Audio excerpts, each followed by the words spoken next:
Mutu saya punya mutu. Mungkin barangkali nanti ada yang bisa nyatet habis nanti kalau saya nggak butuh kalau nggak. Mutu saya ikhlaslah insya Allah. Apa? Ikhlaslah insya Allah.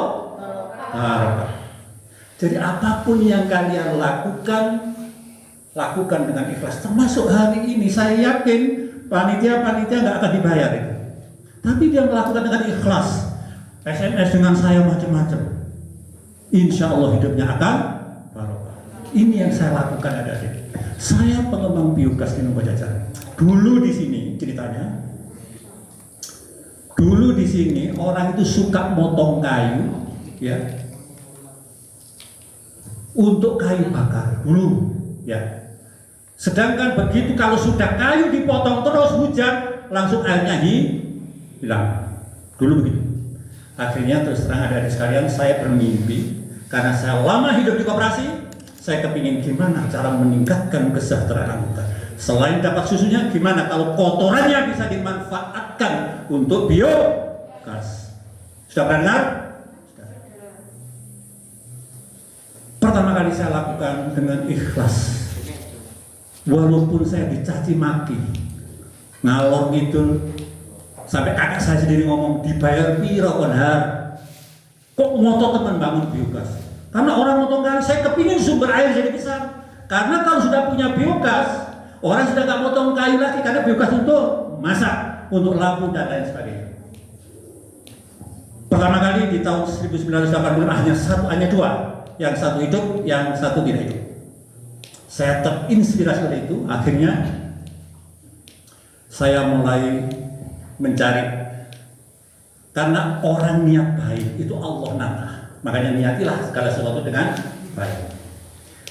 Waktu itu saya didatangi orang utusan dari Belanda, komunikasi dengan saya, berapa Pak jumlah sapi di sini? Waktu itu kalau nggak salah 14.000. Kalau hari ini sekitar 22.000 ekor sapi. Kotorannya masing-masing sapi sudah tahu berapa jumlahnya? Kotoran sapi berapa masing-masing ekor? Kan tahu? Masing-masing kotoran sapinya itu per ekor antara 20 sampai 30 kg per ekor per hari. Hari ini 22.000 ekor. Berapa ton setiap harinya? Itu akan jadi masalah kalau tidak diolah. Akhirnya kami berpikir, waduh kotoran nganggur dan sebagainya. Itu ada gas metan yang merusak alam. Lapisan ozon akan rusak dengan gas metan itu. Karena saya bermimpi gimana cara meningkatkan kesehatan melalui kotoran sapi. Akhirnya saya diwawancari utusan dari Belanda. Berapa sapinya, berapa anggota dan sebagainya. Begitu.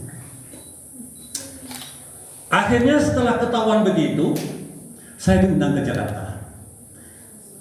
Ditawari biogas, subhanallah. Ini adalah impian. Makanya hati kecil ini adik-adik, hati kecil kalian tadi oke, biogas ya. Ikhlaslah insya Allah berkah. Ikhlaslah insya Allah barokah. Semangat tadi. Semangat tadi. Ternyata apa yang terjadi adik-adik sekalian? Begitu kami sudah mengembangkan biogas ini, alhamdulillah. Orang-orang sudah jarang yang memotong kayu, sehingga sumber air jadi besar, kebutuhan sapi tercukupi, pertanian yang lain berkembang. Kalau dulu hanya kopi dan jagung, saat ini alhamdulillah ada paprika, ada krisan dan lain sebagainya. Subhanallah, luar biasa. Hari ini kalian tadi mandi di mana? Di Jeding kan ya? Kalau dulu tidak, sungai. Dulu. Sekarang sudah tidak lagi, semua di rumah cacar kayak begitu. Kenapa? Tidak hanya itu, pertanian kita berkembang luar biasa. Kalau dulu banyak anak nganggur, anak muda-muda nganggur duduk di jalan dulu kayak begitu. Sekarang alhamdulillah bisa bertani dengan air, pegawai negeri tidak kalah kita. Karena contoh kayak paprika, contoh kayak paprika. Penghasilannya setiap minggu sudah dapat penghasilan panen. Kan gak kalah dengan pegawai. Makanya jangan bermimpi jadi pegawai. Sekarang banyak yang mundur. Kalau jadi pegawai silakan gak apa-apa, tapi sampingannya yang penting ya. Itu sudah. Jangan kecil hati kalian. Insya Allah jadi orang hebat kalian. Oke. Apa yang terjadi dengan diri saya? Setelah kami kembangan itu didengar sama dunia. Akhirnya kami undang ke istana mendapatkan penghargaan apa tadi? Kalpataru. Sulit tadi sekarang menghargaan itu sulit sekali. Satu Indonesia cuma diambil 4 orang. Tapi alhamdulillah. Tapi itu bukan tujuan saya. Tujuan saya tadi apa? Ingin meningkatkan kesejahteraan anggota. Niatnya tulus hati-hati. Hanya mimpi begitu kotoran sapi diolah. Alhamdulillah. Sekarang, subhanallah. Tanah Nogo Jajar sekarang mahalnya luar biasa. Makanya bersyukurlah kalau kalian nanti bisa nikah dengan orang Nogo. Maaf ya, kalau ya gitu ya. Mimpi gitu. Kemudian dapat beberapa penghargaan yang lain. Memang saya ceritakan. Kenapa? Kalian biar tergugah hati kalian. Tergugah nanti. Bersyukurlah kalian sudah bisa sekolah. Awas. Pesan saya jangan sampai putus, jangan sampai eman. Kecewanya kamu akan setengah mati nanti. Kecewanya kamu akan setengah mati nanti. Makanya lakukan itu dengan serius. Lakukan dengan serius. Jangan sampai putus betul. Ini kesempatan yang luar biasa untuk kalian. Saya yakin nanti 10 tahun yang akan datang, saya yakin kalian akan jadi pemimpin semuanya. Saya yakin. Ini buktinya adik-adik sekalian. Ini bukti. Nanti kalau nyalon dewan kira ini. Tapi jangan dewan dulu, yang lain dulu. Jadi orang hebat dulu ya. Semangat deh. Luar biasa. Gila, saya senang. Makanya Kopma sudah habis waktunya ya. Habis waktunya. Belum, materinya belum dibuka ya. Ikhlaslah insya Allah. Lakukan segala sesuatu dengan ikhlas. Insya Allah nata. Allah tidak tidur, Allah menata dengan sebaik-baik. Gitu ya, kalian. Baik adik-adik sekalian saya hormati, apalagi? Ada yang ditanyakan dulu sebelum kita lanjutkan? Ngomong bis, ngomong liane, ngomong apa bis? Ngomong apapun bisa, karpe bis. Ayo, ngomong apa? Apa kira-kira yang kalian inginkan dari saya? Mumpung ketemu. Kalau sudah ngomong begini ngewes kata, apa? Coba ini sudah latihan ngomong. Iya langsung. Langsung ngomong satu kali, bapak ini kan tergantung kita ngomong ya. Saya dulu isin kali ini saya dulu malu betul. Mau ngomong di depan waduh mau ya malu sekali. Khutbah pertama kali aja saya tanya, bener kok mau lewat depan orang banyak malu. Akhirnya gimana saya mengajarnya? Manusia saya ceritakan sama dia. Saya baca bukunya Norman Vincent. Gimana mengatasi supaya gak minder gitu. Saya kuat. Akhirnya ada satu cerita bahwa orang lain kakober melihat kamu kalau dia hanya mesti mikirnya diri sendiri. Kakober contoh nih, langsung kayak gitu ya kampanye. Contohnya ada orang meninggal dunia kamu sakit gigi, mesti sih dia pikir giginya ya, bunuh bisnis kayak gitu ya. Itu bukan orang mati, itulah makanya saat itu saya percaya diri Allah. Ini salah satu normal filosofi kita. Wah, akhirnya saya tahu bisa terjadi. Kalian lebih hebat dari saya, makanya saya berani. Kau biarkan aja, saya salah nanti ingatkan ya, gitu ya. Silakan ya. Assalamualaikum warahmatullahi wabarakatuh. Waalaikumsalam warahmatullahi wabarakatuh. Saya mau bertanya, tadi kan Bapak Haryanto menyatakan kalau dulunya Bapak Haryanto kan bukan apa-apa. Ya. Setelah mengikuti organisasi, Bapak Haryanto menjadi orang yang luar biasa. Yang saya tanyakan, bukti nyata dan manfaat kita mengikuti organisasi itu apa saja?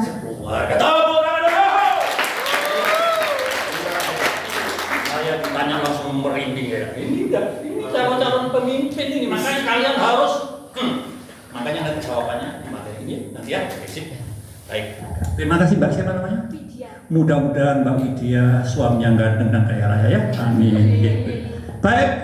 Nanti jawabannya nanti ini sudah tercapai. Ada lagi yang mau tanya? Nah, langsung. Nama saya Nabal Diana, biasa dipanggil Wanda. Wanda. Mbak Wanda silakan Wanda. Saya mau bertanya tentang potensi dalam suatu lingkungan. Jenengan kan ditutur sendiri melakukan pengembangan biogas tadi. Seumpama kita di lingkungan kita sendiri bagaimana melihat potensi yang akan kita kembangkan untuk meningkatkan kesejahteraan masyarakatnya. Terima kasih. Ya Allah. Mbak Wanda, subhanallah, inilah. Ini dua contoh. Mbak, saya terima kasih ya. Ini kalian ini membawa anak-anak ini, membawa adik-adik orang hebat semuanya. Ini dua contoh aja sudah kualitasnya luar biasa. Ini pertanyaan-pertanyaan orang-orang profesor biasanya. Luar biasa. Makanya terima kasih Mbak Wanda sama Mbak Wanda. Mbak Wanda sama Mbak Widya. Nanti akan kita ceritakan itu, tapi yang jelas kalau di sini potensinya adalah pertanian. Di tempat kalian gimana? Sama. Banyak lakukan apa yang bisa kalian manfaatkan. Contoh, kalau di sini nanti ada materi sebenarnya. Kalau ini mumpung ingat, di halaman rumah kalian kalau kepingin bikin bunga-bunga macam-macam ditaruh di depan rumah, itu laku adik-adik. Contoh, kamu kan punya itu, punya apa? WA kan? Apa namanya? Aplikasi kan? Udah datang semuanya. Contoh, adik saya di situ di Kumboh itu kemarin bikin bunga-bunga, alhamdulillah satu hari bisa 2,5 juta, 2 juta, pakai aplikasi datang tuh, manfaatkan itu. Barangkali punya lahan sedikit pakai lele, punya lahan sedikit dan lain sebagainya. Insya Allah kalau kita niat baik, insya Allah akan memberikan petunjuk bagi kita. Saya yakin. Manfaatkan lingkungan kalian dimanapun itu. Katakan kalau di sini sapi perah untuk biogas, di tempat yang lain, contoh di Padang kemarin kami bikin dari kotoran kambing dan lain sebagainya. Kemarin di Bojonegoro saya bikin dari sapi potong dan lain sebagainya. Itu semuanya bisa dilakukan. Itu ya. Oke, itu aja sebentar aja jawabannya. Baik, kita lanjutkan dulu. Nanti kalau waktunya habis tolong disampaikan ya. Baik. Organisasi adalah berkumpulnya 2 orang atau lebih untuk mencapai tujuan bersama. Oke, sip. Di Indonesia ada 3 pilar ekonomi. Satu adalah perusahaan swasta, PT gitu ya. Kemudian yang kedua BUMN, badan usaha milik negara. Yang ketiga adalah koperasi. Adik-adik sekalian, bicara tentang koperasi, yang lain koperasi maaf. Hari ini kena pandemi kan ya, makanya saya tadi pakai gini. Pakai apa namanya? Pokoknya namanya ini ya. Saya pakai ini biar jadi contoh. Masuk hari ini kayak contoh kok gak gawe ngono. Walaupun ini sumpah saja nih ya, saya jadi sumpah. Tapi gak apa-apa, sementara kita taruh dulu. Aku tadi ngomong apa ya? Saya bisa ngomong dia. Hah? 3 pilar ekonomi. 3 pilar ekonomi. 1, PT, perusahaan swasta. Kemudian yang kedua, yang ketiga, Koperasi. adik-adik sekalian. Hari ini adalah masa pandemi, ekonomi kita sangat jatuh. Tidak hanya di Indonesia, bahkan di Melbourne hari ini mulai dibuka di Melbourne. Sudah 4 kali. Anak saya kebetulan ngajarnya juga dari rumah. Kalau di sana sangat disiplin. Hari ini ekonomi dunia jatuh. Tapi apa yang terjadi dengan koperasi? Alhamdulillah. Contoh setia kawan.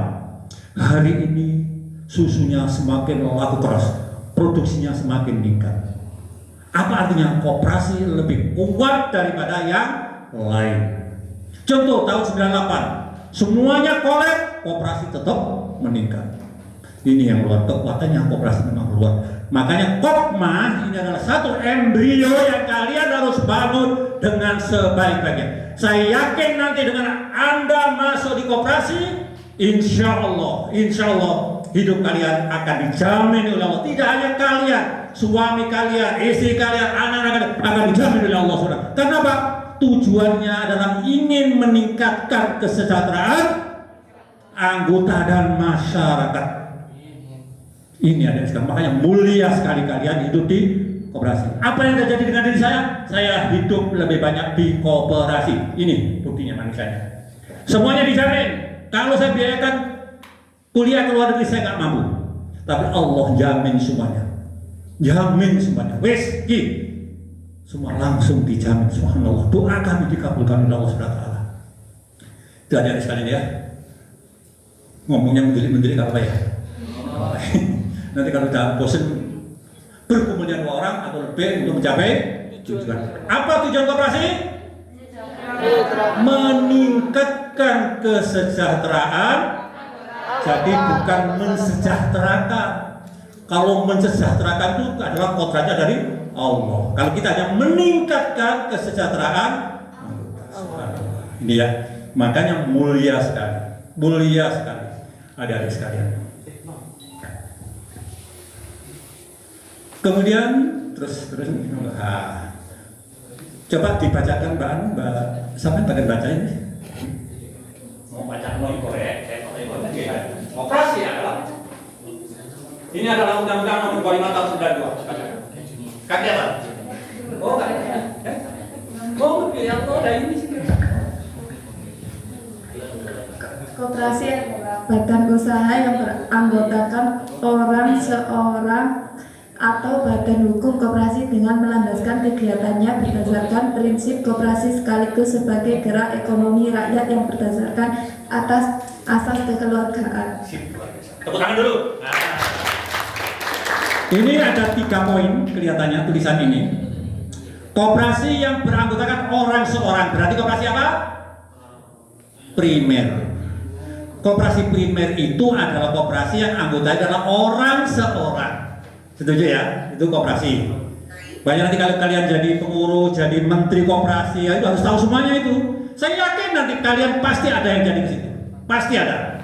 Ada menteri koperasi, ada yang ngurusi koperasi, ada dinas koperasi, pasti ada. Ada yang jadi dewan, ada yang jadi, pasti ada, pasti. Hari ini belum kelihatan, tapi nanti pada saatnya 10 tahun lagi pasti kalau sudah dilihat pasti jadi orang hebat, bro. Yang kedua, koperasi yang berbadan hukum. Artinya apa? Ini adalah koperasi sekunder. Koperasi yang anggotanya adalah koperasi. Kalau tadi adalah koperasi beranggotakan anggota-anggota kan ya, itu namanya primer. Kalau koperasi beranggotakan berbadan hukum, itu namanya sekunder. Contoh kayak saya ini pernah jadi pengawas GKSI, Gabungan Koperasi Susu Jawa Timur dulu ya, pernah. Jadi itu adalah kami GKSI punya anggota koperasi di Jawa Timur. Hari ini jumlah koperasi susu di Jawa Timur ada berapa kira-kira? Ada 58 koperasi di Jawa Timur. Di Indonesia ada berapa? Buka sendiri nanti di Google ya. Oke, baik. Kemudian, yang tadi berikutnya tadi itu adalah tujuannya adalah ingin meningkatkan kesejahteraan. Tujuannya adalah usaha sama sudah kuat kalian nanti. Bisa aku titip iki, titip dua iki, dolen aku dodol panganan iki dolno. Itu usaha bersama. Itu ya, baik. Kemudian lewes organisasi itu jalan, maka kita harus berjalan dengan profesional. Contoh, harus direncanakan dengan matang. Kudu direncanakan. Lain di koperasi namanya adalah rencana kerja. Melakukan direncanakan. Biasanya bulan apa? Rencana kerja itu dilakukan bulan September, Oktober, November biasanya itu ya. Kemudian diputuskan dilaksanakan mulai 1 Januari, ditutup pada tanggal 31 Desember. Itulah, itu adalah perencanaannya begitu. Kemudian dilaksanakan mulai 1 Januari sampai 31 Desember. Baru evaluasi. Apa namanya evaluasinya? Ngerti? RAT. Apa lagi itu kepanjangannya? Rapat anggota tahunan. Subhanallah, luar biasa. Pinter-pinter kabeh ini. Ya, baik, untuk selanjutnya. Nah, manfaat berorganisasi. Sopo sing takon mau? Ini ya. Kalian bersyukurlah dibawa ke sini. Kalian bersyukurlah dibawa ke sini. Mulai hari ini kalian sudah mulai dilatih untuk jadi orang hebat. Makanya apa manfaatnya berorganisasi? 1, melatih bekerja dalam teamwork. Biasanya menyambut gawe dhewe gampang. Kalau sing nyalon, tapi saya mulai kerjasama dengan kerja bersama-sama, teamwork. Kadang tersinggung macam-macam, nah sudah saya dalam organisasi. Teamwork. Paham ya? Mulai melatih bekerja dalam teamwork. Saya yakin kalau sudah masuk organisasi sudah semuanya. Pertama niat wis apik, ikhlas. Kalau saya berikhlas berikhlaslah insya Allah berkah. Itu kalau untuk saya begitu. Tapi kalau sudah ini kita mulai melatih kesabaran. Tidak boleh ego, tidak boleh memaksakan diri sendiri. Harus tim menerima keputusan yang paling tinggi, yang paling diputuskan, paling banyak yang memutuskan, itu baru dilaksanakan. Gak boleh memaksa, walaupun memaksakan jadi gak bisa. Di organisasi gak bisa begitu. Yang kedua, melatih mental untuk tampil di depan. Tadi ada beberapa hal tadi hebat semua kan, ngomongnya sudah luar biasa. Tampil, ini belum ini. Kalian nanti setahun, 2 tahun, 3 tahun dan seterusnya akan semakin hebat. Ya, setuju ya? Melatih mental untuk tampil di depan, tidak minder, tidak minder. Makanya perlu untuk berorganisasi ya. Semangat lagi! Semangat lagi! Sebetulnya etika yang salah saya. Orang nulis kok tidak ngomong begitu kan salah ya. Ini kayak nggak benar, jangan ditiru kayak begini. Kasihan ya. Makanya yang nulis hargai kayak begini. Kalian tidak ada yang nulis ya, yang lain. Gak apa-apa. Ya, baik. Ya. Yang ketiga, belajar metode pemecahan masalah. Ini paling penting. Ya sorry. Belajar metode pemecahan masalah.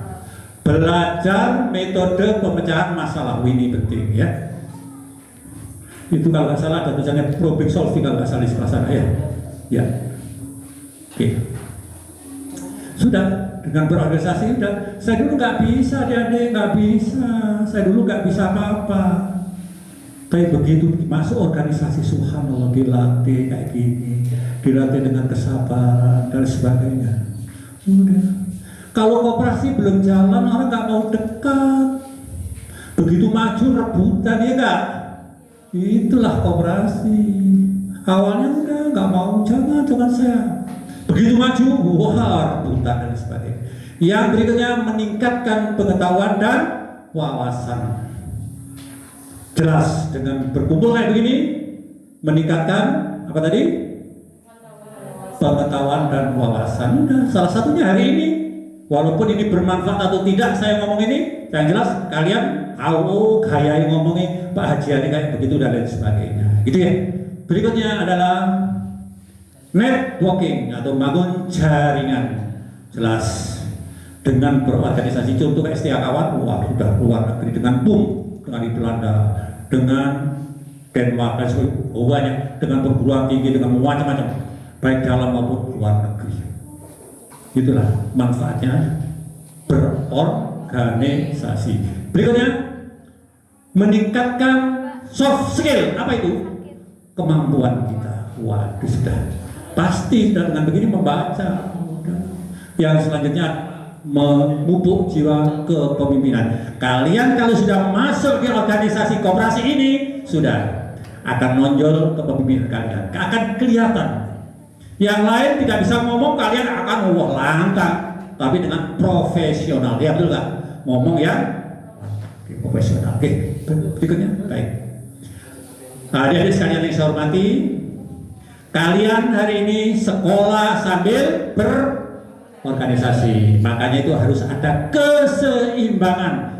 Jangan sampai kalah sebelah. Di sekolah, karena saking semangatnya berorganisasi sampai lali karo sekolah, itu juga nggak boleh. Kemudian juga begitu, sudah ditonjol jadi kepengurusan di situ, akhirnya enjoy dengan kepengurusan, lupa dengan sekolahnya, itu juga nggak benar. Tapi kalau dua-duanya kalian lakukan dengan seimbang, insya Allah kalian akan jadi excellent. Apa excellent itu? Luar biasa. Tepuk tangan untuk semuanya. Makanya lakukan dengan keseimbangan antara sekolah dan, awas ya, ini penting ya, harus lakukan dengan keseimbangan. Kalau kalian melakukan itu memang capek adik-adik. Salah satu anak saya yang laki, saya cerita juga, kan kebetulan dia sambil kuliah, waktu sekarang saya di Melbourne S2, dia juga dikontrak untuk kerja. Dia serius, tengah malam dia masih kerja. Memang capek, tapi apa yang terjadi? Masa pandemi ini dia masih sangat dibutuhkan. Nanti dia tak umur 37 dia dapat pensiun, katanya begitu. Kenapa? Serius dia, di sekolahnya serius, di pekerjaannya juga serius. Makanya semoga kalian semua nanti akan dapat beasiswa ke luar negeri. Amin. Tidak ada hal yang tidak mungkin dalam kehidupan. Saya juga gak bayangkan kayak begitu dulu. Ternyata